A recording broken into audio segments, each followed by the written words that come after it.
Macario era leñador en aquel pueblecito, padre de 11 hijos andrajosos y hambrientos. No deseaba riquezas, ni cambiar por una casa bien construida el jacal que habitaba con su familia. Tenía, eso sí, desde hacía 20 años una sola ilusión. Y esta gran ilusión era la de poderse comer a solas, gozando de la paz de las profundidades del bosque y sin ser visto por sus hambrientos hijos, un pavo asado entero. Nunca logró llenar su estómago hasta satisfacerse. Por el contrario, siempre se sentía próximo a morir de hambre. Pese a lo cual, todos los días del año, sin descontar los domingos y días festivos, tenía que dejar su hogar antes de que amaneciera para ir al bosque, del que regresaba al anochecer con una carga de leña en la espalda. Aquella carga, que representaba todo un día entero de trabajo, la vendía por 2 reales, y a veces por menos. Solo durante el tiempo de aguas, cuando prácticamente no tenía competencia, y mejor aún en los días señalados, como por ejemplo el Día de los Fieles Difuntos, en que la demanda era mayor por parte de los fabricantes de velas y de los panaderos, que horneaban toda clase de panes de muerto y calaveras de azúcar. Llegaba a conseguir que le dieran hasta 3 reales por cada carga de leña. 3 reales constituían una fortuna para su esposa, conocida en el pueblo como la mujer de ojos tristes. Ella, de modo más marcado que su marido, producía la impresión de que se iba a desvanecer de hambre. Cuando Macario llegaba a su hogar, al anochecer tiraba la carga, con un suspiro revelador de su agotamiento. Tambaleándose, tropezando, llegaba hasta el interior de la choza y sin hacer ruido, se dejaba caer sobre su sillita primitiva que uno de sus niños acercaba rápidamente a la mesa, igualmente tosca, sobre la que Macario extendía ambos brazos exclamando: «Ay, mujer, qué cansado estoy y cuánta hambre tengo. ¿Qué hay de comer?». Su mujer contestaba: «Frijoles negros, chile verde, tortillas, sal y té limón». La cena era siempre la misma, sin variación alguna. Él conocía la respuesta de su mujer desde mucho tiempo atrás, antes de llegar a su casa, y hacía la pregunta simplemente por decir algo, y para que sus hijos no lo consideraran como una simple bestia de carga. Cuando aparecía la comida, servida en jarros y cazuelas de barro, él ya se había quedado profundamente dormido, por lo que su mujer tenía que despertarle diciéndole: «Macario, la comida está en la mesa. Demos gracias a Dios por las mercedes que nos dispensa a nosotros, pobres pecadores», musitaba él, e inmediatamente empezaba a comer. No había tomado los primeros bocados cuando se percataba de que todos sus hijos le vigilaban con la esperanza de que no comiera mucho y dejaran algo para que ellos pudieran repetir, ya que siempre su ración era insuficiente. Entonces dejaba de comer y se concretaba a beber el té limón. En cuanto vaciaba el jarro, murmuraba con su voz plañidera: «Oh Señor, si por lo menos una vez en mi pobre vida pudiera comerme entero un guajolote asado. Moriría feliz y descansaría en paz hasta el día del juicio final». A menudo no decía tanto y se conformaba con murmurar: «Oh Señor, concédeme, aunque sea una sola vez, todo un pavo para mí solo». Tantas veces hablaba escuchando sus hijos aquel lamento que ya no le prestaban atención, considerándolo como una forma de dar gracias después de la cena. Sabían que las mismas posibilidades de que su padre gozara de un pavo asado eran las que existían de que poseyera 1000 pesos en oro, aun cuando hubiera rogado toda su vida por ellos. Su mujer, la compañera más fiel y abnegada que hombre alguno pudiera desear, sabía que su esposo no comía tranquilo y suficientemente, mientras sus hijos lo vigilaran con ojos hambrientos, deseando hasta el último de sus frijoles. Esto la apesadumbraba, pues tenía buenas razones para considerarle como un buen marido, con cualidades que ni siquiera podía soñar que encontraría en otro. Macario nunca pegaba a su mujer, trabajaba tanto como a un hombre le es posible hacerlo, y solamente los sábados en la noche solía reservándose 2 centavos para beberse un traguito de mezcal que ella misma compraba en la tienda, porque sabía que obtendría el doble de la cantidad que a él le darían por el mismo precio en la cantina del pueblo. Percatándose del excedente esposo que tenía, de lo mucho que trabajaba para mantener a su familia y de lo mucho que amaba a sus hijos, la mujer empezó a ahorrar hasta el último centavo de los pocos que ganaban lavando ropa y desempeñando trabajos pesados para otras mujeres del pueblo, que gozaban de mayores responsabilidades que ella. Después de ahorrar sus centavitos durante 3 largos años, que le parecieron una eternidad, pudo hacerse del pavo más gordo que encontró en la plaza. Reventando de gozo y satisfacción, lo llevó a su casa, cuando los niños estaban ausentes, y lo escondió en forma tal que nadie pudiera descubrirlo. No dijo ni una sola palabra cuando llegó su marido rendido, agotado, hambriento, y como siempre rogando al cielo por su pavo asado. Aquella noche hizo que los niños se acostaran temprano. No temía que su marido se diera cuenta de lo que ella preparaba, porque el hombre se quedaría como siempre profundamente dormido en la mesa, de donde se levantaría como sonámbulo para dejarse caer, privado de sentido, sobre el catre. Si en alguna ocasión una cocinera preparó un pavo para una buena comida, poniendo en ello todo su amor, toda su habilidad, así como todos sus buenos deseos, fue en aquella. La mujer trabajó con devoción durante toda la noche a fin de que el pavo estuviera listo antes del amanecer. Macario se levantó para iniciar su trabajo diario y se sentó a la mesa para tomar un pobre desayuno. Nunca se ocupaba de dar los buenos días, ni tenía la costumbre de que su mujer se los diera. Si algo faltaba en la mesa o si no hallaba el machete y las cuerdas que necesitaba para su trabajo, murmuraba algunas palabras sin abrir apenas la boca. Como sus exigencias eran escasas, a pesar de que se expresaba con palabras muy limitadas, las absolutamente necesarias, su mujer le comprendía perfectamente sin incurrir jamás ni en la más leve equivocación. Hoy es tu santo, esposo querido. Felicidades. Toma, aquí tienes el pavo asado que durante tantos años has deseado y por el que tanto has rogado. Llévatelo a lo más profundo de la selva para que nadie te moleste y puedas comértelo solo. Ahora, date prisa, antes de que los niños lo vayan a oler y se enteren de lo que tienes, porque entonces no podrás dejar de compartirlo con ellos. Anda, corre. Él la miró largamente con sus ojos cansados. Por favor y gracias eran términos que jamás empleaba. En cuanto a la idea de ceder un pedacito del pavo a su mujer, no tuvo cabida en su cerebro, porque su mente, acostumbrada a albergar no más de un pensamiento cada vez, estaba ocupada en aquel momento en el que su esposa le había sugerido de correr con su pavo antes de que los niños lo descubrieran.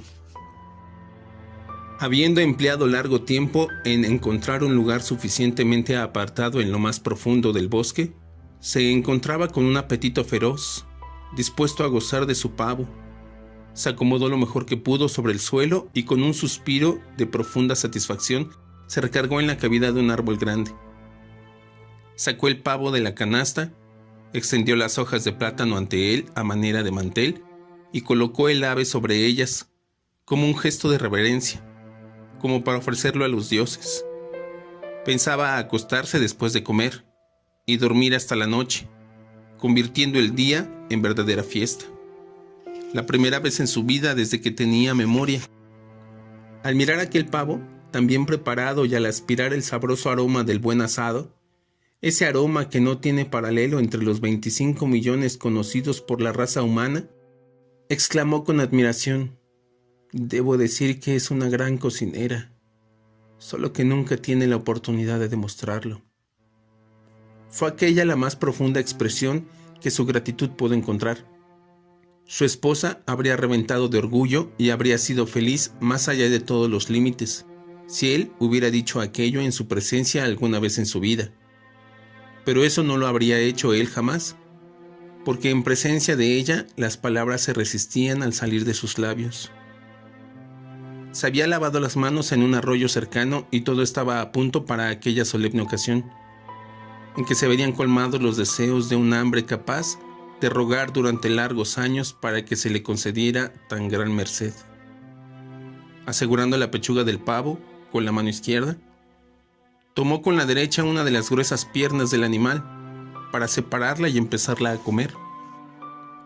Cuando intentaba hacer esto, se percató de la presencia de 2 pies humanos, posados escasamente a 2 metros de él. Recorrió con la vista los pantalones negros y ajustados que cubrían unas botas cortas de montar hasta el tobillo y encontró para su sorpresa que pertenecían a un charro.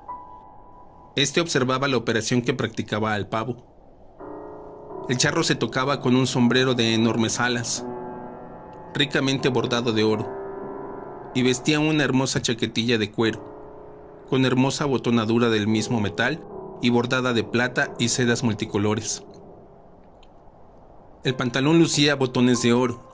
En los costados de ambas piernas y sobre las botas relucían 2 preciosas espuelas de plata maciza.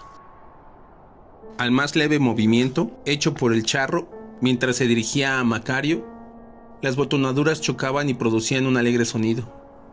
El charro tenía un gran bigote negro y una barba como de chivo. Sus ojos, como 2 incisiones, eran negros y penetrantes como agujas. Cuando Macario miró a la cara del extraño, este sonrió maliciosamente con sus labios delgados. Sin duda, el charro consideraba que su sonrisa era hechicera y que no había hombre o mujer capaz de resistirla. ¿Qué dices, amigo, de darle un buen bocado de pavo a este jinete cansado?, preguntó con voz metálica. Mira, he cabalgado toda la noche y me estoy muriendo de hambre. ¿Qué tal si me convidas un pedacito de tu almuerzo? En primer lugar, este no es mi almuerzo, corrigió Macario, agarrando el pavo como si temiera que se echara a volar. Y en segundo lugar, a esta comida solemne yo no invito a nadie, sin distinción de persona, ¿me entiendes? Te doy mis hermosas espuelas de pura plata, a cambio solamente de esa pierna que ibas a arrancar, propuso el charro, humedeciéndose los labios con su lengua fina, que de haber sido bífida pareciera la de una serpiente. Las espuelas no me sirven para nada, aunque sean de hierro, acero, plata u oro incrustado de diamantes, porque no tengo caballo que montar. Macario apreciaba bien su pavo asado. Bien, entonces arrancaré una pieza de la botonadura de oro de mi pantalón y te daré a cambio de la pechuga de tu pavo. ¿Qué dices? Esa moneda de oro no me favorecerá en nada. Si alguien me ve con una sola de esas monedas de su botonadura, me meterá en la cárcel y me torturarán hasta que yo les diga de dónde la robé, y después me cortarán una mano por ladrón. ¿Y qué haré con una mano menos, cuando de hecho podría usar 4 si el señor hubiera sido tan bondadoso de concedérmelas? Macario, despreciando la insistencia del charro, dio un tirón de la pierna del pavo para empezar a comer, cuando el visitante le interrumpió diciendo: Mira, amigo, estos bosques me pertenecen, estos y todos los de la comarca. Pues bien, estoy dispuesto a dártelos a cambio de un alón del pavo y de un puñado del relleno. Todos mis bosques, solamente por eso. Miente usted, forastero. Estos bosques no son suyos, pertenecen al señor. Pues de otro modo, yo no podría cortar la leña y proveer de combustible a los habitantes del pueblo. Y si fueran de usted y me los regalara, o me los diera a cambio de una parte de mi pavo, ello no me remediaría mi situación, porque tendría que seguir trabajando como lo he hecho toda la vida. El charro insistió. Escúchame, buen amigo. Oiga, interrumpió Macario con impaciencia. Ni usted es amigo mío, ni yo lo soy de usted, ni lo seré mientras viva. Entiéndalo bien.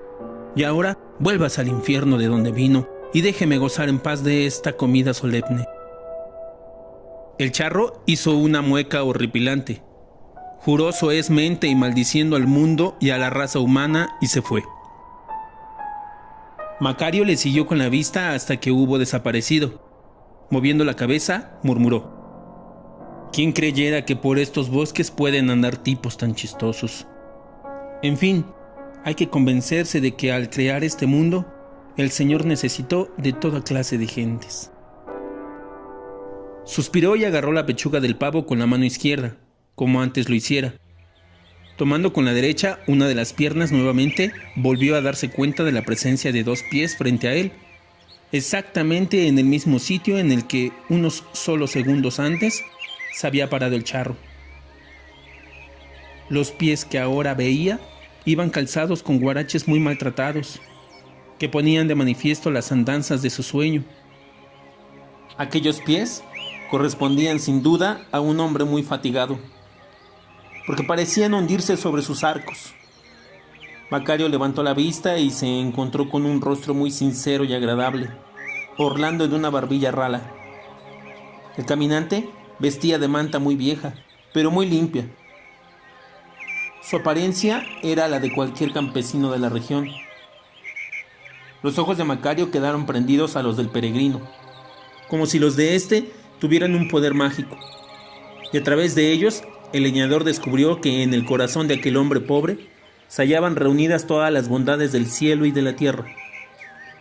En sus pupilas brillaba un pequeño sol dorado, algo como una abertura que le invitase a uno a asomarse por ella al cielo y contemplar a Dios en toda su gloria, con una voz en la que parecían escucharse las notas de un órgano lejano. El visitante dijo: «Dame, buen vecino, ¿cómo yo habré de darte algún día? Tengo hambre, mucha hambre, porque según puedes ver, amado hermano, vengo desde muy lejos. Dame, por favor, la pierna que tienes en la mano y te bendeciré por ello. Con eso podré satisfacer a mi hambre y recuperaré las fuerzas, porque todavía tengo que andar mucho para llegar a la casa de mi padre. Caminante, es usted un hombre muy agradable, el más bondadoso de los hombres que he conocido y conoceré», dijo Macario, como si estuviera orando ante la Virgen. «Entonces, mi buen vecino, dame siquiera la mitad de la pechuga de tu ave, porque sin duda a ti no te hará mucha falta». «Oh, mi querido peregrino», dijo Macario gravemente, como dirigiéndose por primera vez al personaje que él considerara el más elevado del mundo, a un arzobispo, aunque en realidad jamás había visto o conocido alguno. «Si usted, mi reverendísimo señor, pretende asegurar que en realidad nada pierdo, le contestaré con muchísima pena y a la vez con toda la humildad, porque no hallo otra respuesta que dejarle que usted está equivocado. Sé perfectamente que jamás debería hablarle de esa forma a usted, porque es tanto como blasfemar. Sin embargo, no puedo evitarlo. Tendré que hablar así, aunque me costara la entrada al cielo, porque la voz y los ojos de usted me obligan a decir la verdad. Usted sabe, señor, que no puedo perder ni siquiera el más pequeño pedacito de este pavo. El ave y yo, le ruego que comprenda, me fue dada con la intención de que la comiera entera y yo solo. Dejaría de estar completa si yo regalara aunque fuera solo un pedacito, del tamaño de una uña. Toda mi vida he rogado por un pavo, y compartirlo ahora, después de haber orado toda la vida para obtenerlo, sería destruir la felicidad de mi buena y fiel esposa, que se ha sacrificado hasta lo increíble para hacerme este gran regalo. Así pues, señor mío, le ruego que perdone usted el pensamiento de este pobre pecador, se lo ruego». El peregrino miró a Macario y le dijo: «Yo te comprendo, Macario, hermano, te comprendo y te bendigo. Puedes comer tu pavo en paz. Pasaré por tu pueblo, me asomaré a tu choza y bendeciré a tu buena mujer y a tus hijos. Que Dios sea contigo hoy, mañana y hasta tu último día sobre la tierra». Macario, después de seguir con la vista hasta perder al peregrino solitario, movió la cabeza y se dijo: «Realmente me da pena.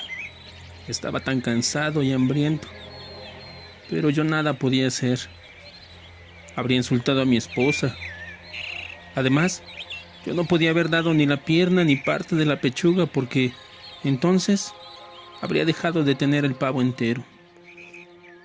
Volvió a agarrar la pierna del pavo para tirar de ella e iniciar su comida, cuando una vez más vio un par de pies frente a sí. Calzaban unas sandalias antiguas, y Macario pensó que el forastero debía de ser un hombre venido de tierras muy lejanas, porque nunca había visto sandalias como aquellas. Poco a poco fue elevando la vista hasta descubrir un personaje en el que el hambre se manifestaba en forma espantosa. Es una cara que no daba rastro alguno de carne, todo era hueso. Como solo hueso eran las piernas y las manos del nuevo visitante. Sus ojos parecían con grandes agujeros oscuros cavados en aquella cara descarnada. La boca estaba constituida por 2 hileras de recios dientes, descubiertos por la carencia de los labios. Se apoyaba en un largo bastón de caminar. Iba cubierto por una túnica azulina, de una tela que no era ni algodón, ni seda, ni lana, ni material alguno conocido por Macario. Del cinturón, descuidadamente colocado alrededor de la túnica, colgaba una caja de caoba muy maltratada, de la que partía el tic-tac de un reloj.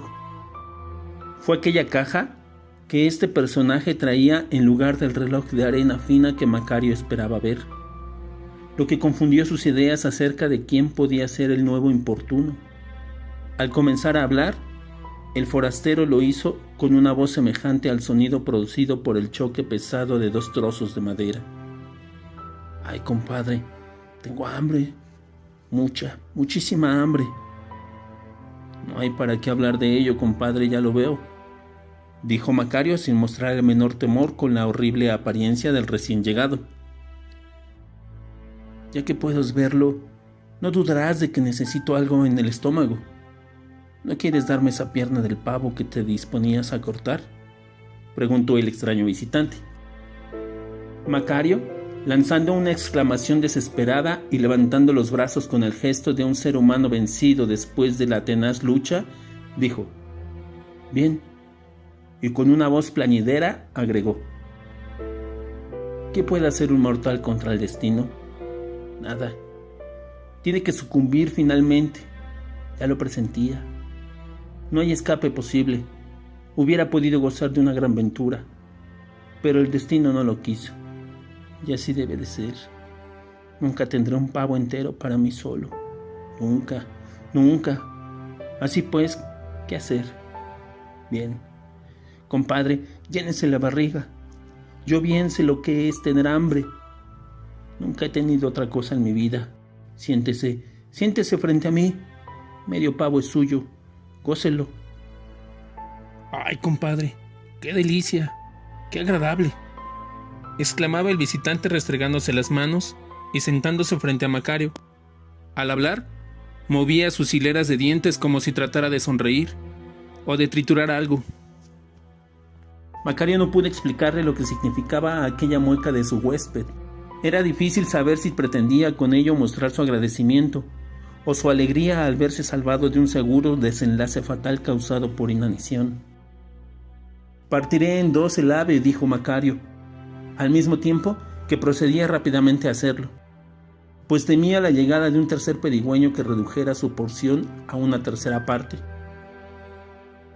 «Vuelva su cara hacia atrás, por favor, compadre», recomendó Macario a su huésped inesperado, «porque no voy a poner mi machete en medio de las 2 partes, y usted me dice cuál de las 2 desea, si la del filo de mi machete o la otra, porque así me parece más justo. Que usted escoja, ¿sabe? Para evitar dificultades o pleitos que yo no quiero. ¿Le parece bien, compadre?» «Perfectamente», contestó el convidado, volviendo su cara hacia un lado e indicando a Macario la parte por él elegida. Comieron juntos, y fue aquella comida alegre, salpicada de flores, de ingenio y de chistes jugosos por parte del huésped, así como de risas y carcajadas por parte del anfitrión. «¿Sea usted, compadre?», dijo Macario. Al principio me desconcerté porque la figura de usted no está de acuerdo con la idea de que tenía forma de los muchos retratos que he visto de usted en la iglesia. Esa caja de caoba que lleva usted colgada del cinturón con un reloj dentro me confundió y me dificultó el que lo reconociera prontamente. ¿Qué ha hecho usted de su reloj de arena si no es indiscreción? Ninguna indiscreción. No hay secreto alguno en ello. Y si lo deseas, puedo decir al mundo lo que ocurrió con él. Verás, hubo una guerra en Europa, lugar que es precisamente por sus eternas guerras la parte del mundo en donde mis cosechas son mayores. Pues bien, ocurrió que en una cierta batalla tuve que correr de un lado para otro como si todavía fuera joven. Fui de la Seca a la Meca, hasta quedar completamente extenuado y casi loco. Por ello no disponía de mucho tiempo para cuidar de mi persona, como lo he hecho siempre para conservarme bien, y parece que una bala de cañón, mal disparada por un artillero inglés borracho, se estrelló contra mi reloj de arena, y lo averió de tal modo que ya no fue posible al viejo herrero Plutón, a quien gusta esa clase de trabajos, componerlo. Busqué por donde quiera, pero no pude encontrar uno nuevo, pues han dejado de fabricarlos. Y solo existen algunas imitaciones que se usan como adorno entre otras chácharas, inservibles. Traté de sacar uno de algún museo, pero me enteré horrorizado de que todos eran imitaciones y no había ninguno auténtico. Perdón, compadre, ¿qué es un museo? Ah, ¿eso? Pues te diré, Macario, son grandes salas que en muchos países europeos tienen los gobiernos para exhibir todo lo que han robado de otros países o que se han llevado como botín de guerra de los pueblos vecinos. En algunas naciones de América los tienen para que malos funcionarios tomen lo que les gusta y se los lleven a sus casas. Dejó de hablar durante algún rato, olvidándose del tema de su conversación, entretenido en saborear un bocado de carne blanca. Al cabo de la pausa, continuó. ¿En qué íbamos, compadre? En los museos. En que todos los relojes de arena que había en los museos eran falsos, puras imitaciones. Cierto, así. Pues me encontraba sin un buen reloj de arena. Pero la buena suerte volvió a mi lado. Sucedió que poco tiempo después visité a un capitán que se hallaba sentado en su cabina mientras su barco se hundía y la tripulación, a salvo de los botes, se alejaba remando. Aquel capitán, como todo buen capitán británico, se hundía con su barco, haciendo las últimas anotaciones en el libro de bitácora. Cuando me descubrió parado a su derecha, me dijo: «Bien, señor, parece que ha llegado mi hora». «Así es, capitán», confirmé, sonriendo para hacerle el trance menos pesado y para que olvidase a los que dejaba. Entonces miró su cronómetro y dijo: «Señor, solamente le pido que me conceda 15 segundos más para escribir las últimas líneas en mi diario». «Concedido», repuse yo, y él se sintió feliz de poder escribir la hora exacta, que era lo que le faltaba. Entonces, yo, viéndolo tan feliz, le pregunté: «Dígame, capitán, ¿querría usted darme su cronómetro? Creo que podrá prescindir de él ahora que para nada lo necesita. Al bordo del barco que guiará de ahora en adelante, el tiempo carecerá de importancia. Se lo pido porque habrá usted de saber que mi reloj de arena fue deshecho por la bala de un cañón británico, y creo justo obtener a cambio de él un cronómetro inglés». «Ah, entonces cronómetro le llama usted a un relojito de esta clase. No sabía eso tampoco», interrumpió Macario. «Sí», dijo su acompañante, sonriendo con sus dientes desnudos. «La única diferencia es que un cronómetro es 100 veces más exacto que cualquier reloj común». «Bueno, compadre, ¿dónde íbamos? ¿Otra vez?» «En que le pidió usted al capitán del barco su cronómetro». Correcto. Bueno, y así, cuando le pedí que me diera ese precioso reloj, él me explicó: «Vaya, no podía usted pedirme nada mejor, ya que ese cronómetro es de mi propiedad particular y puedo hacer con él lo que me plazca. Si perteneciera a la compañía naviera, me vería precisado a negarle ese compañero tan útil. Está perfectamente ajustado. Precisamente unos días antes de iniciar este viaje, lo mandé a arreglar. Y le aseguro a usted que puede tener plena confianza en esa maquinita preciosa. Una confianza 100 veces mayor de la que pudiera tener en su antiguo reloj de arena. Inmediatamente cogí este aparato fino y abandoné el barco que se encontraba ya totalmente cubierto por las aguas. Bueno, así es como llegué a hacerme con el cronómetro, olvidando el viejo reloj de arena de otros tiempos. Y he de decirte, compadre, que este artefacto inglés trabaja tan a la perfección que desde que lo tengo no he llegado tarde a ninguna de mis citas. Es uno de los tantos favores que le debo la humanidad a los ingleses. En tanto que antes, más de un sujeto, para quien el ataúd o la canasta o el costal habían sido ya preparados, se me escapaba. Y eso de escaparse así resulta mal negocio para todos. Y en especial para mí, pues con ello mi reputación se lesiona. Pero ya no volverá a ocurrir jamás. Así conversaron, bromearon, rieron juntos y se sintieron tan alegres como viejos conocidos que se encuentran después de largo tiempo de no verse. Sin duda, el huésped de Macario gustó del pavo, pues tuvo un sinfín de alabanzas para la buena mujer que lo había cocinado tan bien. De vez en cuando quedaba como fascinado por el encanto de aquella excelente comida y trataba de humedecer los labios ausentes con una lengua que no tenía. Macario, sin embargo, sabía interpretar aquel gesto y entendía por él que su acompañante estaba satisfecho y se sentía contento a su manera. Antes que yo llegara, tuviste otros 2 visitantes, ¿verdad?, le preguntó en el curso de su conversación. Cierto. ¿Y cómo lo sabe usted, compadre?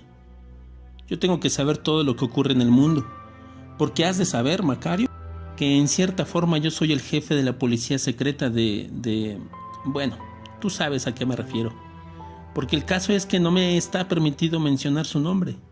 ¿Reconociste a esos 2 visitantes? Desde luego. ¿O cree usted acaso que yo soy un hereje?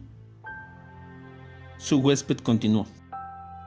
El primero era ese que tantas dificultades nos causa, el demonio. Ya lo sabía, dijo Macario convencido. Ese tipo puede presentárseme bajo cualquier disfraz, el que guste, que de todos modos yo lo reconozco. En esta ocasión trató de engañarme presentándose vestido como un charro, pero cometió algunos errores en su disfraz, como pasa a todos los que no son auténticos. Por eso no me fue difícil descubrir que era falso el charro, un impostor. ¿Por qué entonces, sabiendo quién era, no le diste un pedacito de tu pavo? Tú sabes que él puede causarte muchos daños. A mí no, compadre. Yo conozco bien sus mañas y lo que él quería era atraparme. ¿Por qué habría yo de darle parte de mi pavo? Claramente se veía que era rico, pues ostentaba tanto dinero que hasta lo llevaba cosido en los pantalones por fuera. Así pues, si hubiera querido, habría podido comprar no un pavo, sino media docena de pavos asados y 2 puercos al horno en la primera posada del camino. Por eso no le hacían falta ni una pierna ni un solo alón de mi pavo. El segundo visitante era bien, tú sabes a quién me refiero. Lo reconociste, ¿verdad? Desde luego. ¿Acaso no soy cristiano? Lo habría reconocido en cualquier parte. Sentí mucho tener que negarle un pedacito porque fácilmente se veía que tenía mucha hambre y necesitaba con urgencia algún alimento. Pero, ¿quién soy yo, pobre pecador, para honrarme dando a nuestro Señor un trocito de mi pavo asado? Su padre posee todo el mundo y es dueño de todas las aves porque Él lo hace todo y puede dar a su hijo cuantos pavos desee. Además, nuestro Señor, capaz de alimentar con 2 peces y 5 piezas de pan a 5,000 personas hambrientas en una sola tarde, satisfaciendo su hambre y quedándole además una docena de sacos llenos de migajas y sobras, bien puede con una delicada hojita de pasto alimentarse, si realmente tiene hambre. Por ello habría yo de considerado un gran pecado darle una pierna de mi pavo. Además, el que puede con una sola palabra cambiar en vino el agua, puede asimismo hacer que esa hormiguita que corre por allí, llevando a cuestas una miga, se convierta en pavo asado con todo el relleno y los aderezos necesarios. ¿Quién soy yo, pobre leñador con 11 hijos que alimentar, para humillar a nuestro Señor haciéndole aceptar de mis manos de pecador una pierna de mi pavo asado? Yo soy un hijo, fiel de la iglesia, y como tal tengo que respetar el poder de nuestro Señor. Vaya filosofía, compadre, dijo el desconocido. Puedo asegurarte que tienes una mente sana y que tu cerebro funciona perfectamente en lo que se relaciona con la protección de lo que es tuyo. Nunca me había dicho nadie eso, compadre, dijo Macario. Lo único que me intriga ahora es tu actitud hacia mí, dijo el visitante, limpiando el hueso de un alón con sus recios dientes. Lo que quiero decir es que, bueno, ¿por qué me diste la mitad de tu pavo cuando solamente unos minutos antes habías negado hasta un alón al diablo y a nuestro Señor? Ah, exclamó Macario, subrayando con un ademán su exclamación. Eso es diferente. La cosa con usted es distinta por una razón. Yo soy humano y sé lo que es el hambre y lo que es sentirse morir de necesidad. Además, yo nunca he sabido que usted tenga poder para crear o transformar alguna cosa. Usted no es más que un servidor obediente del Supremo Juez. Tampoco tiene usted dinero como para comprar algo, porque ni siquiera tiene bolsillos en su traje o lleva algún morral consigo. Es cierto que he tenido el mal corazón de negar a mi mujer un bocado del pavo que ella misma me preparó para mí con todo su amor. Tuve el mal corazón de hacerlo porque, siendo delgada como es, no se ve ni en una pequeñísima parte tan hambrienta como usted. Tuve voluntad suficiente para no darles a mis pobrecitos hijos, siempre deseosos de comer algunos bocados de mi pavo, porque a pesar de lo hambrientos que están, ninguno está ni en una pequeñísima parte tan hambriento como usted. Vamos, compadre, vamos, dijo el huésped, haciendo visibles esfuerzos por sonreír con los labios que no poseía. No le des tantas vueltas al asunto. Eres en verdad muy ingenioso, pero dime la verdad, no temas lastimarme. Tú dijiste, cuando empezaste a hablar, que atendiendo a una razón me habías convidado. Ahora dime, ¿cuál es la otra? Bien, compadre, contestó Macario. En cuanto le vi, comprendí que no me quedaba tiempo de comer ni una sola pierna, y que tendría que abandonar el pavo entero. Cuando usted se aparece ya no da tiempo de nada. Así pues, pensé, mientras él coma, comeré yo, y por eso partí el pavo en dos. El convidado miró a su anfitrión con sorpresa retratada en las profundas cuencas abandonadas por los ojos. Sonrió y estalló después en una carcajada cordial, haciendo un ruido semejante al producido por los golpes de un bastón sobre un barril. Por el gran Júpiter, compadre, qué listo eres. No recuerdo haber encontrado otro más listo desde hace largo tiempo, y que supiera esquivar tan hábilmente su última hora. Ni siquiera me tuviste miedo. Realmente mereces que yo te seleccione para prestarme cierto servicio. Un servicio que hará mi existencia solitaria menos aburrida de vez en cuando.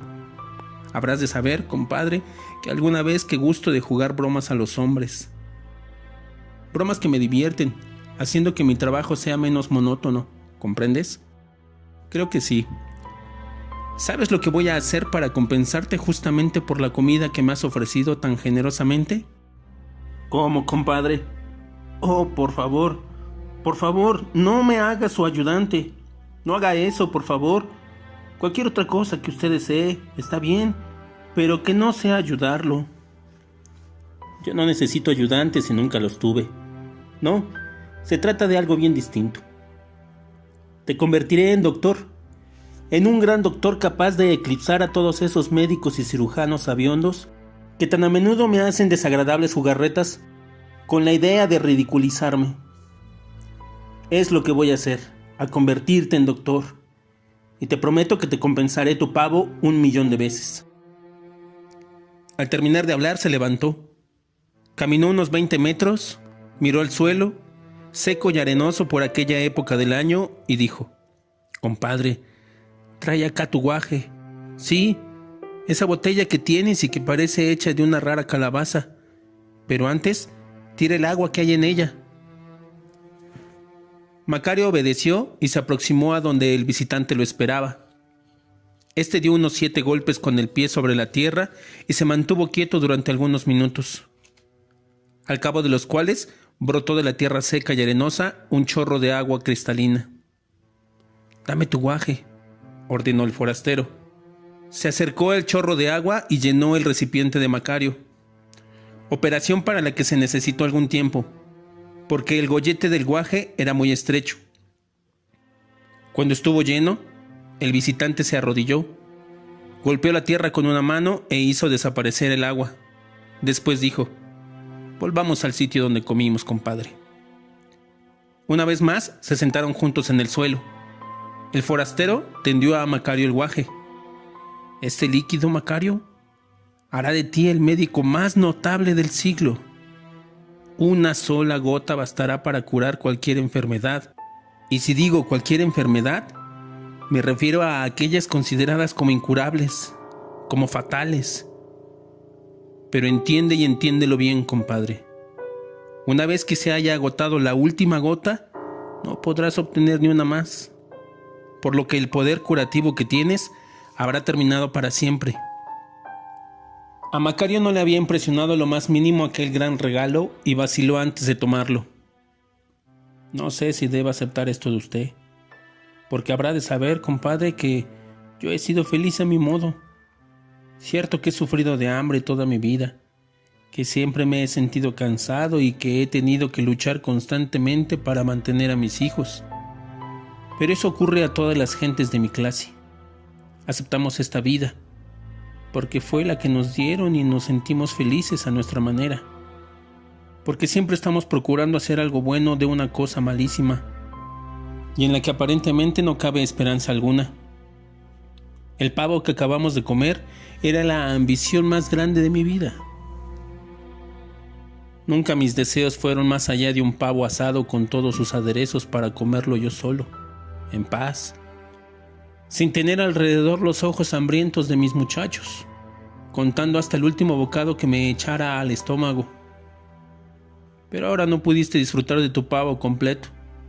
Me diste la mitad, y en esa forma tu mayor ambición sobre la tierra no se te ha cumplido. Pero usted sabe bien, compadre, que yo no podía elegir, tratándose del personaje que me pedía compartiera con él mi comida, dijo Macario con una sonrisa burlando en los labios.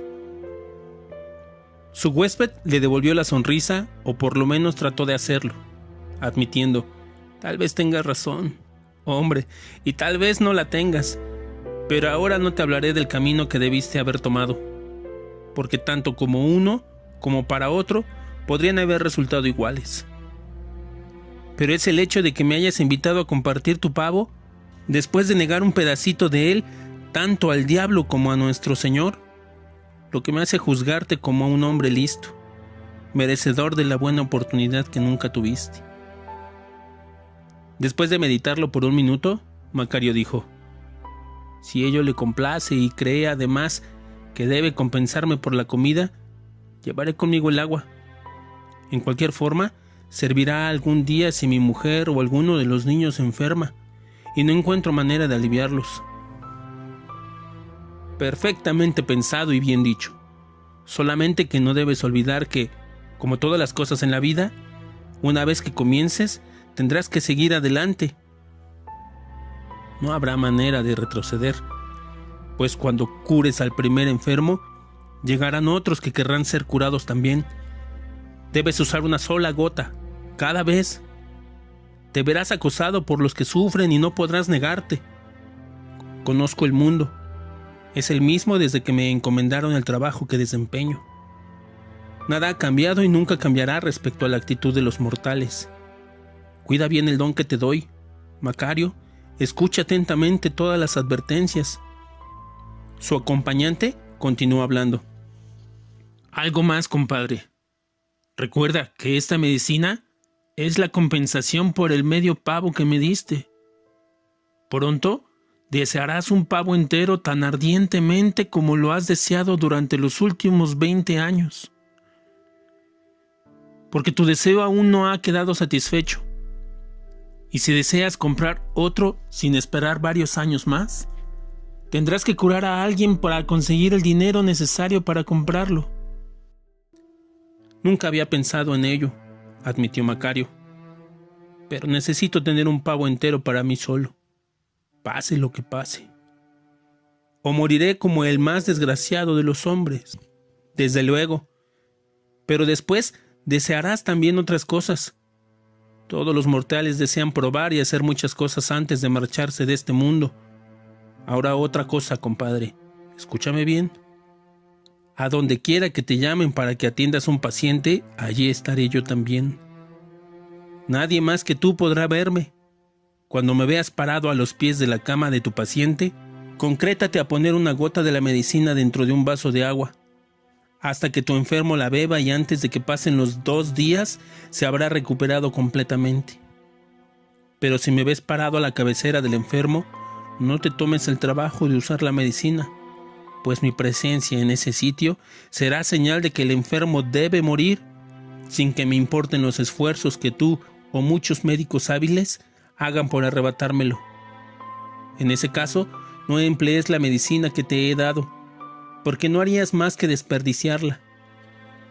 Debes darte precisa cuenta de que el poder divino de que me hallo investido, esto es, el poder de elegir a los que han de abandonar este mundo, ni entre los canallas o los muy viejos han de permanecer aún en él, no es transferible a ningún ser humano susceptible de errar o de corromperse. Por ello la decisión final, en cada caso, debe quedar en mis manos, y tú tendrás que atacarla y respetarla. No lo olvidaré, señor, contestó Macario. Sí, más te vale que lo recuerdes siempre.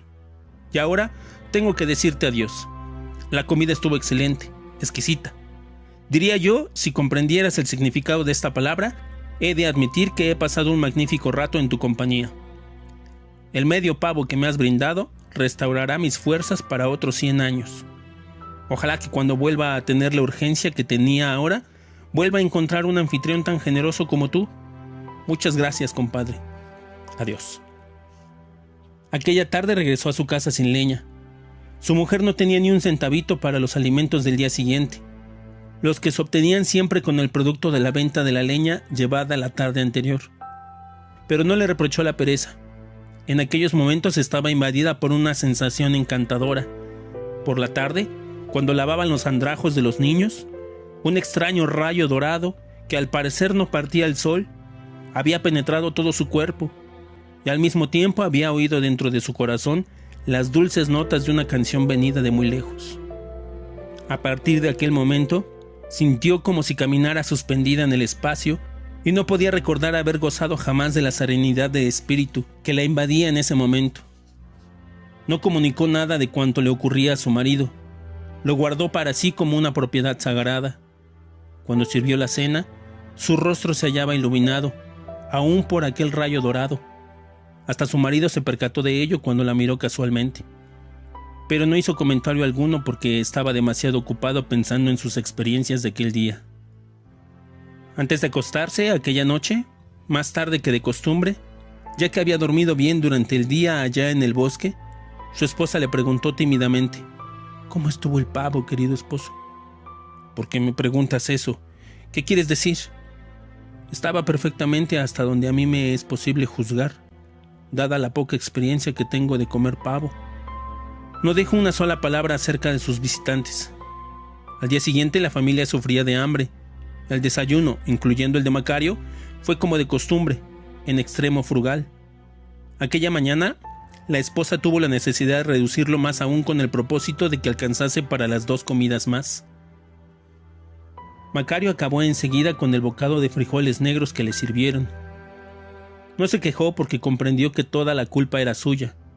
Tomó su machete, su hacha y sus cuerdas y se lanzó al bosque en la mañana nublada. A juzgar por la forma natural en que se dirigía a cumplir con su dura labor, parecía haber olvidado la medicina y todos los acontecimientos a los que estaba ligado. Apenas había dado unos cuantos pasos cuando su mujer lo llamó y le dijo: «Macario, tu guaje todavía está lleno de agua.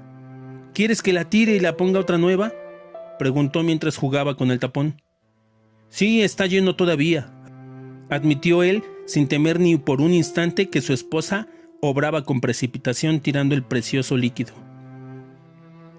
«Ayer bebí en el arroyito, dame el guaje lleno como está». Caminó del bosque y a una regular distancia de su casa, que era la última en aquel lado del pueblo, escondió el guaje entre la maleza, enterrándolo. Aquella noche regresó con la mayor carga de buena leña, que había conseguido en muchos meses. Fue vendida en 3 reales al primer intento que los hijos mayores hicieron por lograrlo.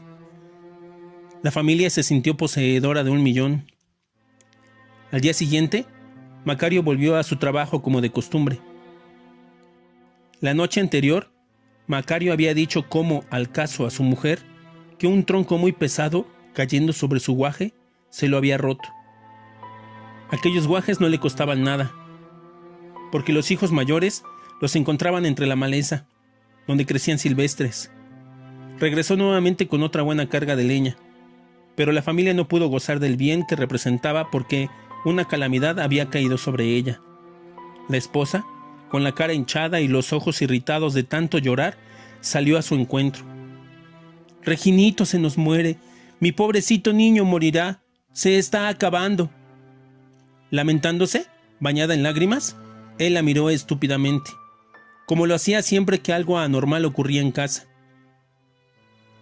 Cuando su esposa se apartó, notó la presencia de varias mujeres, unas de pie, otras sentadas en cuclillas, próximas al sitio en el que el niño yacía. La suya era una de las familias más pobres del pueblo, una de las más apreciadas por su honestidad y su modestia, además porque siempre son más queridas las familias pobres que las ricas. Aquellas mujeres, al enterarse de la enfermedad del hijo del paupérrimo Macario, acudieron para ayudar a la familia, llevando consigo toda clase de raíces, hierbas y pedazos de corteza de las que se usaban en caso de enfermedad.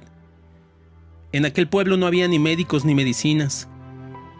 Como consecuencia de ello, tampoco había funeraria. Cada una de las mujeres había llevado una hierba diferente, y cada una sugería un medio distinto para salvar al niño. Durante largas horas habían torturado al pequeño con infinidad de tratamientos, haciéndole cocimientos de raíces, hierbas y huesos molidos. Comió demasiado, dijo una de ellas al ver que el padre se aproximaba al niño. Tiene los intestinos retorcidos y no se salvará. Otra corrigió: está usted equivocada, comadrita, se trata de un cólico. Otra más agregaba: hemos hecho todo lo posible, pero no vivirá ni 1 hora más. Uno de nuestros niños murió en la misma forma, lo sé. Por su carita puedo asegurar que ya está listo para volar al cielo. Pobre angelito. Sin prestar atención a los comentarios de las mujeres, Macario miró a su hijo, a quien por ser tan chiquito, lo quería con un cariño especial. Era el más pequeño de todos y gustaba de su sonrisa, y de que se sentara de vez en cuando en sus piernas y le hiciera cariños en la cara con los deditos de sus manos. A menudo pensaba que la única razón que tenía para soportar su azarosa existencia radicaba en el hecho de que siempre a su alrededor había algún niño sonriendo inocentemente y golpeándose la nariz y las mejillas con los puñitos. El niño se moría, no cabía duda. El pedazo de espejo colocado por una de las mujeres delante de su boca no mostraba huellas de aliento. Los latidos de su corazón eran imperceptibles por la mujer que hacía presión con la mano sobre el pecho del niño. El padre se detuvo y miró a la criatura sin saber si debía aproximarse y tocar su carita o permanecer en el sitio en el que se encontraba, o dirigirse a los otros niños que se amontonaban en un rincón del jacal, como si se sintieran culpables de aquella desventura. Los pobrecillos no habían cenado y sabían que nada comerían aquella noche debido al terrible estado mental en el que su madre se hallaba. Macario dio la vuelta, se dirigió a la puerta y salió sin saber ni qué hacer ni a dónde ir. La aglomeración en su casa no le permitía permanecer en ella. Estaba rendido de la dura jornada, tanto que sentía que las rodillas se le doblaban. Caminó automáticamente por la vereda que conducía al bosque para encontrar la paz que necesitaba. Al llegar al sitio en que por la mañana había enterrado el guaje, buscó el punto exacto y lo sacó, y con una rapidez de movimientos olvidada hacía muchos años, regresó al jacal. «Denme una taza con agua limpia», ordenó en voz alta al abrir la puerta. Su mujer se apresuró a cumplir sus deseos como si le hubiera inyectado nuevas esperanzas, y en un segundo estuvo de vuelta con un jarrito lleno de agua. «Ahora todos ustedes dejarán el cuarto. Salgan y déjenme solo con mi hijo. Veré qué puedo hacer». «No tiene objeto, Macario. ¿No ves que está muriendo? Más vale que te arrodilles y reces mientras expira, aconsejó una de las mujeres. Han oído lo que les dije y lo harán, contestó él secamente, cortando así toda nueva protesta. Nunca la había oído su esposa hablar tan bruscamente. Casi asustada, obligó a las mujeres a que salieran del cuarto. Macario se quedó solo, levantó la vista y vio a su invitado parado al lado opuesto. Este miró a Macario a través de los negros agujeros que tenía por ojos. Vaciló, se encogió y lentamente se dirigió, como si pesara aún su decisión, hacia los pies del niño. De allí permaneció algunos segundos, mientras el padre vertía una dosis generosa de la medicina dentro de la jarrita de agua. Al ver que su amigo desaprobaba aquello con un movimiento de cabeza, Macario recordó que la dosis no debía exceder de 1 gota, cantidad suficiente para curar. Pero era demasiado tarde.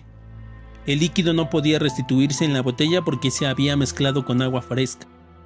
Macario levantó la cara del niño y forzó su boquita exánime, abriéndola y vertiendo un poco de líquido dentro de ella, cuidando de que no se desperdiciara. Para su regocijo notó que una vez que la boca del niño se humedecía, éste empezaba a beber voluntariamente, terminando por consumir todo el líquido que contenía el jarrito. No bien la medicina hubo alcanzado el estómago cuando el niño empezó a respirar con libertad. El color volvió lentamente a su pálido rostro y movió la cabeza en busca de acomodo. El padre esperó algunos instantes más, y al ver que el niño se recobraba con rapidez milagrosa, llamó a su mujer. Una mirada bastó a la madre para arrodillarse ante el niño gritando: «Benditos sean Dios y la Virgen. Gracias, gracias Dios santo, mi nene vivirá».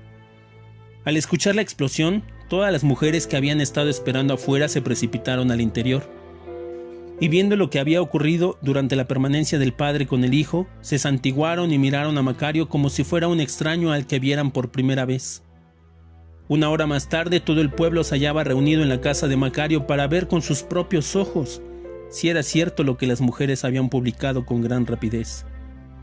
El niño, con las mejillas sonrosadas, con los puñitos apretados contra su barba, reposaba dormido. Claramente se veía que todo peligro había pasado. A la mañana siguiente, Macario se levantó a la hora usual, se sentó para tomar el frugal desayuno. Buscó su machete, su hacha, sus cuerdas, y taciturno como siempre dejó el jacal para salir al bosque a cortar leña. Llevó consigo el guaje que contenía la medicina y lo enterró en el mismo sitio en que la había ocultado con anterioridad. Continuó su vida de siempre durante 6 semanas, al cabo de las cuales, una noche de vuelta a su hogar, encontró a Ramiro, que estaba esperándole para suplicarle que fuera a ver a su esposa, que se encontraba enferma hacía 4 semanas y se hallaba agonizante. Ramiro era el tendero principal del pueblo y el hombre más rico del lugar. Explicó que se había oído hablar del poder curativo de Macario y que deseaba que lo probara con su joven esposa. «Tráigame una botellita, una botella pequeñita de las que tiene en su tienda. Aquí lo esperaré», pensando mientras en lo que puedo hacer por su esposa. Ramiro trajo el frasquito. «¿Qué vas a hacer con la botellita, Macario?», preguntó con curiosidad. «Ya verá usted. Vaya a casa y espéreme allí. Necesito ver a su mujer para decir si puedo curarla o no. Nada le ocurrirá mientras llego. No se preocupe. Entre tanto, necesito salir al campo y buscar algunas hierbas que conozco». Salió, buscó su guaje, llenó hasta la mitad del frasco de cristal con la medicina, volvió a esconder el guaje y se dirigió hacia la tienda de Ramiro, instalada en una de las 3 casas de ladrillo del pueblo. La mujer se hallaba próxima a morir. Su estado era el mismo que aquel en que Macario había encontrado a su hijito. Ramiro le miró interrogante. Macario le pidió que lo dejara solo con la enferma. Ramiro obedeció, no sin sentir celos de su joven y bella esposa, bella a pesar de hallarse agonizante, y con quien hacía menos de 1 año que se encontraba casado, y púsose a observar a través del agujero de la llave lo que Macario hacía. Este, próximo a la puerta, la abrió repentinamente para pedir un vaso de agua. Ramiro, con la cara pegada a la cerradura, no pudo moverse rápidamente y cuando Macario tiró con fuerza, cayó de bruces dentro de la pieza. No es un acto muy encomiable, don Ramiro, dijo Macario al advertir lo que el celoso hacía. Solo por eso debía negarme a devolverle a su esposa. No la merece usted y lo sabe. Ramiro se detuvo sorprendido. No comprendía lo que ocurría. No podía explicarse cómo era posible que el más pobre y humilde hombre de la aldea, aquel modesto leñador, se atreviera a hablarle con esos términos, a él, el más rico y encumbrado, el señor, a quien difícilmente el alcalde se habría atrevido a interpelar en aquellos términos. Pero Macario, al ver a Ramiro parado ante él, humillado, con gesto de mendigo, temblando ante la idea de que se negara a devolver la salud a su esposa, comprendió súbitamente que había adquirido un gran poder y que hasta el altivo Ramiro le reconocía la facultad de hacer milagros. Ramiro le pidió humildemente que lo excusara por haber atisbado y le rogó en forma lastimera que salvara a su esposa, que en menos de 4 meses le daría un hijo. ¿Cuánto pedirás por devolvérmela sana y fuerte como era? No vendo mi medicina. No soy yo el que le pone precio, es usted, don Ramiro, quien debe fijar el precio. Solo usted sabe el valor que su esposa tiene para usted. Así pues, usted dirá cuánto. ¿Serán suficientes 10 monedas de oro, querido Macario? ¿Es el equivalente de 10 monedas de oro lo que su mujer vale para usted? No lo tomes de esa forma, Macario. Desde luego que ella vale más para mí, más que ningún dinero. El dinero me será posible adquirirlo cualquier día, cuando Dios me lo permita. Pero si mi mujer muere, ¿me será posible encontrar otra como ella? No, en toda la redondez del mundo te daré 100 monedas de oro, pero por favor, sálvala. Macario conocía a Ramiro bien, demasiado bien. Ambos habían nacido y crecido en el pueblo. Ramiro, hijo del comerciante más rico del lugar, ocupaba ahora su sitio. Macario, hijo del leñador más pobre, le había sucedido hasta en el hecho de tener la familia más numerosa de todas. Macario conocía a Ramiro perfectamente y sabía que una vez que le devolviera la salud a su esposa, trataría de regatear todo cuanto pudiera el pago de las 100 piezas de oro. Si Macario no accedía, tendrían sin duda una larga y agria disputa. Pensando en ella, dijo: «Tomaré las 10 piezas de oro que me ofreció en un principio». «Ah, Macario, gracias. Te lo agradezco de veras, y no por la rebaja, sino por tu buena voluntad. Nunca olvidaré lo que has hecho por nosotros, te lo aseguro. Mi gran esperanza es que también el nonato se salve». «Será», dijo Macario, seguro de su éxito, pues había visto a su convidado en el sitio bueno. «Ahora, tráigame un vaso de agua», ordenó a Ramiro. El agua fue traída y Macario conminó al comerciante diciéndole: «No se atreva usted a espiar nuevamente porque, si lo hace, puedo fallar, y usted será el único culpable. Así pues, recuerde, no debe espiar ni vigilar. Ahora, déjeme solo con la paciente». En esta ocasión, Macario tuvo gran cuidado en no usar más que la dosis indispensable del valioso líquido, y hasta trató de dividir en 2 una gota. Por su conversación con Ramiro se percató del valor incalculable de la medicina, capaz de convertir en humilde mortal a aquel altanero rico, hasta el grado de inducirlo a humillarse ante el modesto leñador, único que podía administrarla y salvar la vida de su esposa. Al darse cuenta del hecho y no obstante la lentitud con que su mente trabajaba, Macario tuvo la visión de lo que podía alcanzar olvidando su oficio de leñador y dedicándose únicamente a la aplicación de su medicina. Naturalmente, la quinta esencia de un futuro feliz era para él la posesión ilimitada de pavos asados.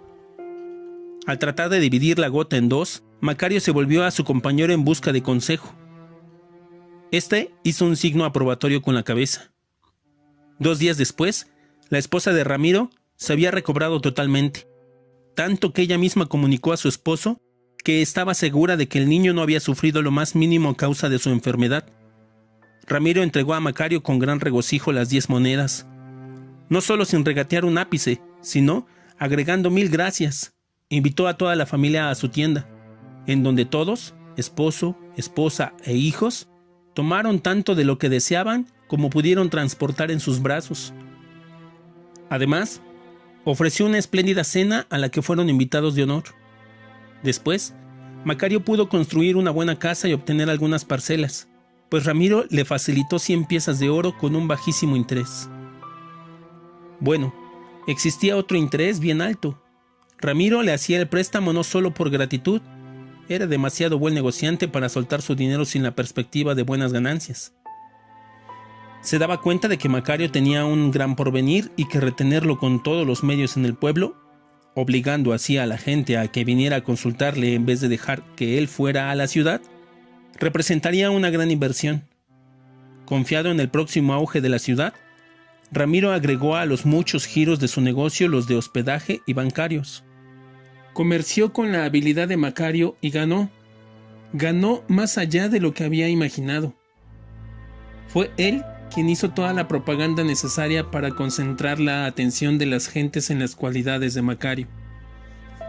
Bastaron apenas unas cuantas cartas enviadas a amigos comerciantes para que una procesión de enfermos desahuciados llegaran al pueblo con esperanzas de curación.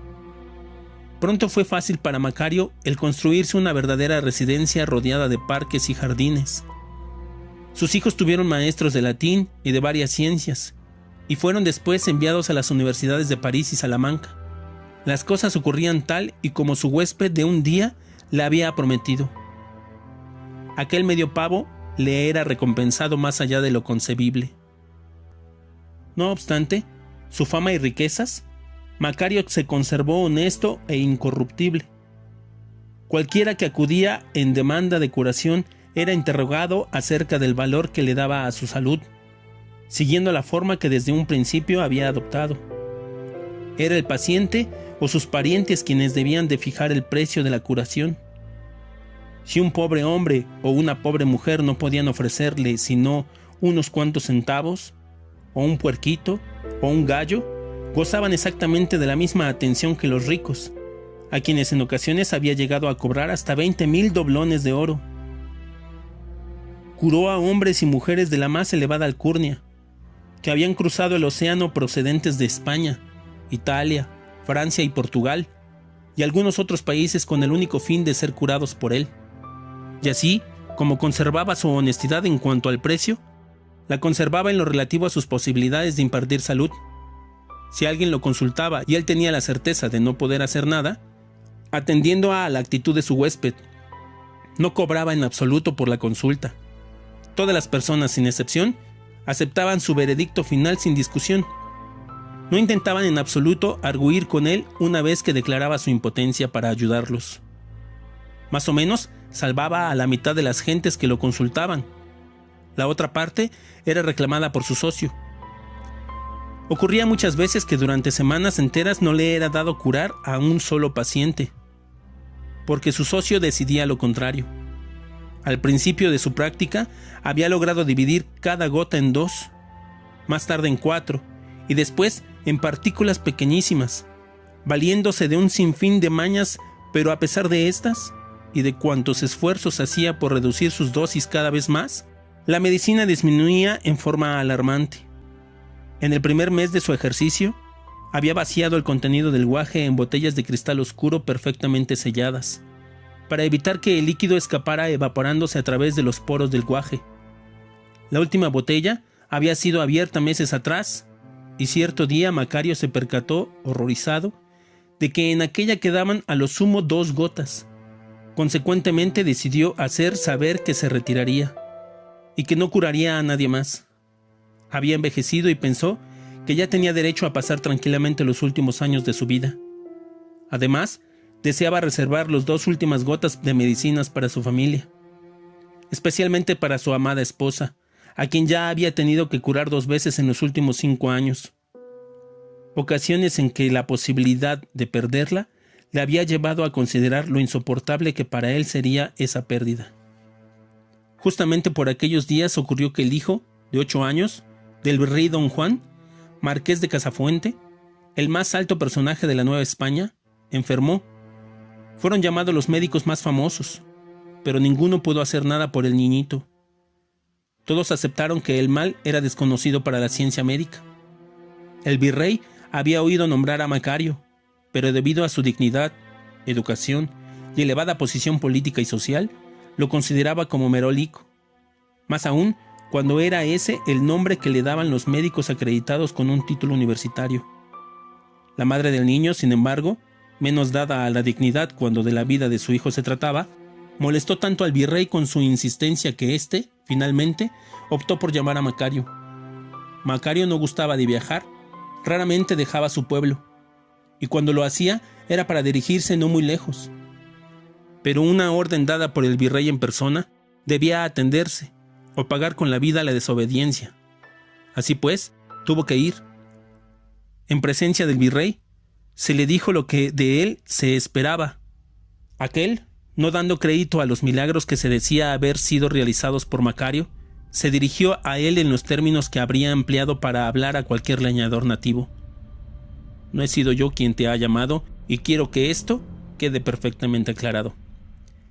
Mi esposa es quien ha insistido en traerte aquí, para que salves a nuestro hijo que, según parece, no hay sabio médico que le pueda curar.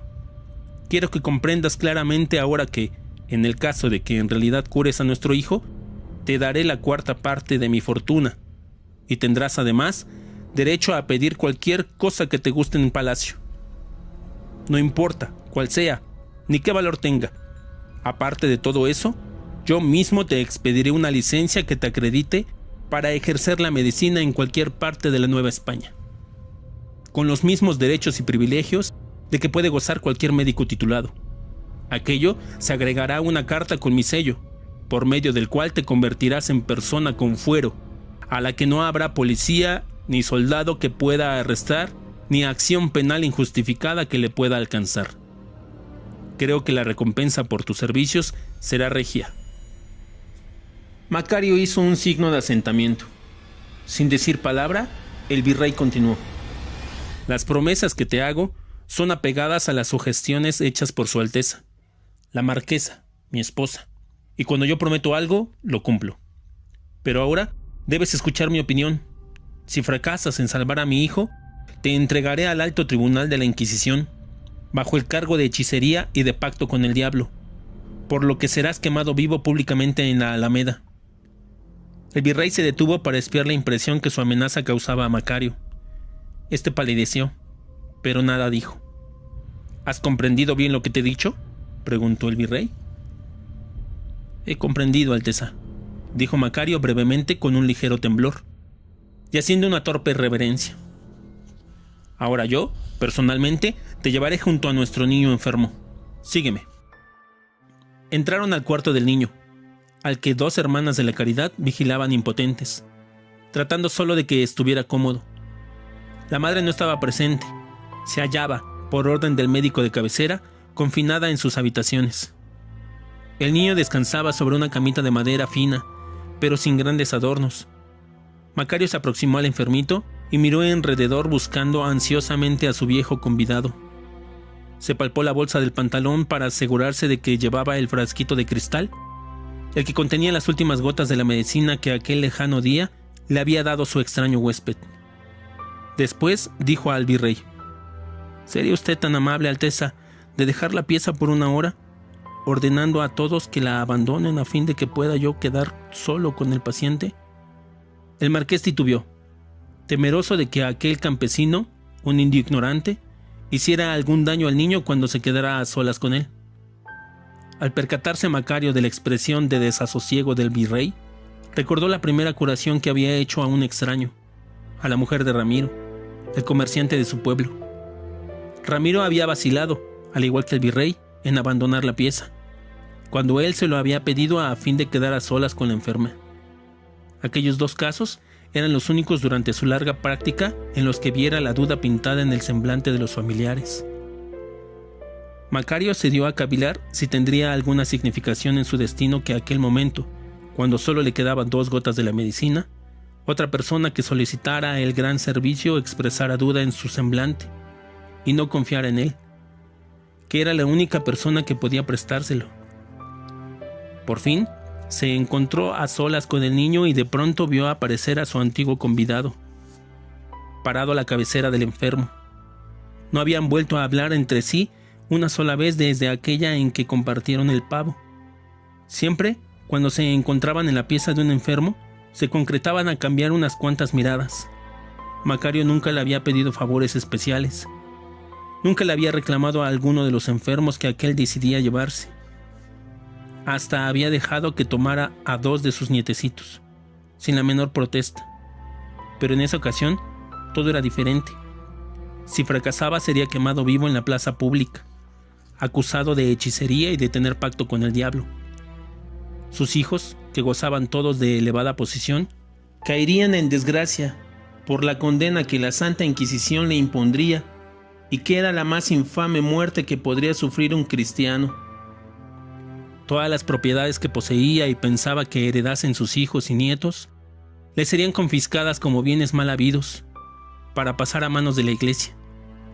No le importaba perder una fortuna que nunca había tenido gran importancia para él, pero lo que le preocupaba sobre todo era la felicidad de sus hijos, y más que la de ellos, la de su mujer, en quien pensaba intensamente en aquel terrible momento de su vida.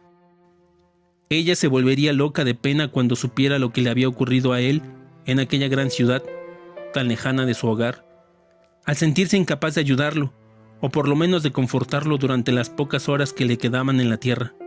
Y fue por ella, no por él, porque en aquella ocasión decidió pedir a su socio que tuviera consideraciones especiales. «Deme a este niño, por favor», le rogaba. «Démelo en nombre de nuestra vieja amistad. Yo nunca le he pedido favor alguno a cambio del medio pavo que se comió tan gustoso en aquella comida, a la que le invité, cuando tanta necesidad tenía. Entonces, usted me dio voluntariamente algo que yo no le pedí. Ahora sí pido a usted que me dé a este niño. Verteré la última gota de la medicina y romperé el frasco para que no quede ni siquiera un cristalito húmedo que pudiera aprovecharse para otra curación. Por favor, deme a este niño. No es por mí quien se lo pido, es por mi fiel y leal amada esposa. Usted sabe, o por lo menos puede imaginar lo que significa para mí. Una familia cristiana, que uno de sus miembros sea quemado vivo en la plaza pública. Por favor, déjeme a este niño. No tomaré ni tocaré las riquezas que me ofrecen por curarlo. Mire, señor, cuando me encontró yo era un hombre pobre, pero era feliz a mi manera. No me importa volver a ser tan pobre como entonces. Estoy dispuesto a cortar leña nuevamente como cuando usted me encontró por primera vez. Lo único que le pido es que por favor me dé a este niño, por aquella comida, ¿recuerda, compadre?» Su interlocutor le miró largamente con los negros y profundos agujeros de sus ojos. Si tenía corazón, sin duda lo consultaba en aquellos momentos. Parecía concentrarse deliberando consigo mismo sobre aquel caso para encontrar la mejor solución posible. Sin duda alguna tenía órdenes de llevarse al chiquillo. No podía expresar sus pensamientos ni con gestos ni con miradas, pero su actitud ponía de manifiesto claramente su deseo de ayudar a Macario. Aparentemente, en ese caso particular, era imposible encontrar una solución que conviniera a ambos. Descansó por largo rato la vista en el niño, como profundizando y balanceando el ruego de Macario contra el destino final de la criatura. Volvió a ver a Macario con compasión y profundamente turbado. Movió la cabeza visiblemente con gran tristeza, como el que se siente sin poder alguno ante esta situación desesperada. Abrió las descarnadas mandíbulas y con una voz que sonaba como el golpear de maderas huecas dijo: «Lo siento, compadre, pero en este caso no puedo hacer nada para sacarte de esta situación tan complicada. Lo que sí puedo decirte es que en muy raros casos he sentido tanta tristeza como ahora. Créeme, Macario, no puedo evitarlo. Necesito llevarme a este niño». «No, usted no debe, usted no puede, ¿me oye? No puede llevarse al niño», gritó Macario desesperado. «Piense en mi desgracia y en la deshonra de mi familia.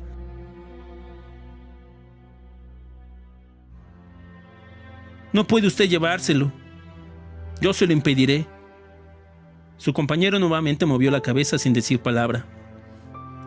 Entonces, con movimiento resuelto, Macario tomó la cama y la hizo girar violentamente de manera que su antiguo huésped quedara parado en los pies. Desapareció por 2 segundos para aparecer como un relámpago nuevamente a la cabecera. Otra vez Macario dio vuelta al lecho y otra vez el extraño personaje apareció a la cabecera.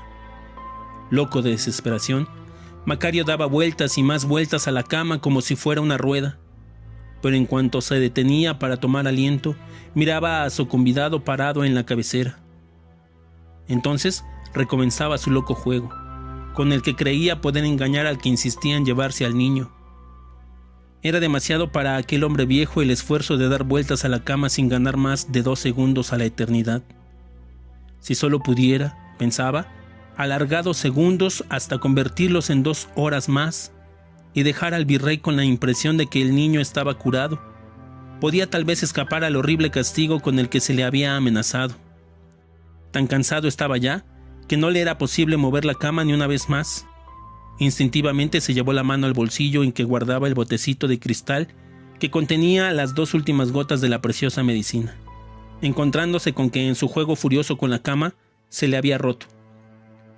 Cuando pudo darse clara cuenta de la pérdida y de lo que ello significaba, sintió como si la última chispa de energía le hubiera abandonado.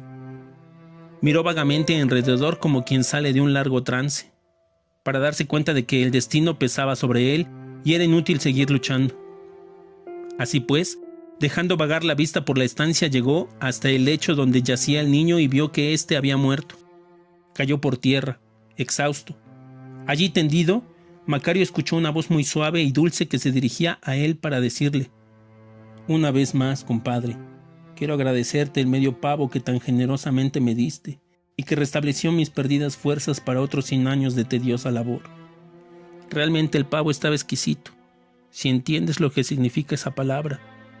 He de decirte que no obstante mi agradecimiento, me es absolutamente imposible ayudarte en este angustioso trance, porque ello está fuera de mi alcance. Pero lo que sí puedo hacer es salvarte de ser quemado vivo y públicamente difamado. Eso es lo que haré en nombre de nuestra vieja amistad y de la honestidad con que has obrado siempre. Recibiste un pago real y lo honraste con realeza. Has vivido, pues, como un hombre noble y bueno. Adiós, compadre». Macario volvió la vista hacia atrás, miró a su viejo convidado parado a su cabecera y con infinita gratitud cerró sus ojos mientras una sonrisa de satisfacción aparecía en sus labios. Como no regresara Macario a buen tiempo, su mujer empezó a sospechar que algo malo le habría pasado. Por eso, muy de madrugada reunió a todos los vecinos para ir en su busca. Llevaban buscando largo rato cuando lo encontraron cerca de un arroyo en lo más intrincado del bosque. Estaba cómodamente apoyado en el hueco de un viejo árbol. Aparentemente dormía y, a juzgar por la sonrisa de felicidad dibujada en sus labios, soñaba algo muy agradable. Pero al acercarse, su mujer notó que estaba muerto. En el suelo, frente a él, estaban extendidas unas hojas de plátano y sobre ellas los huesos correspondientes a medio pavo, bien mondos, en el lado opuesto, como a 1,5 metros. También sobre hojas de plátano estaba la otra mitad del pavo, pero intacta. «Qué raro», dijo su mujer sollozando. «¿Por qué partiría el pavo en 2? Tanta ilusión que tenía por comérselo todo él solo. Seguramente la muerte le sorprendió antes de que pudiera probar la otra mitad. A pesar de todo, parece que murió feliz».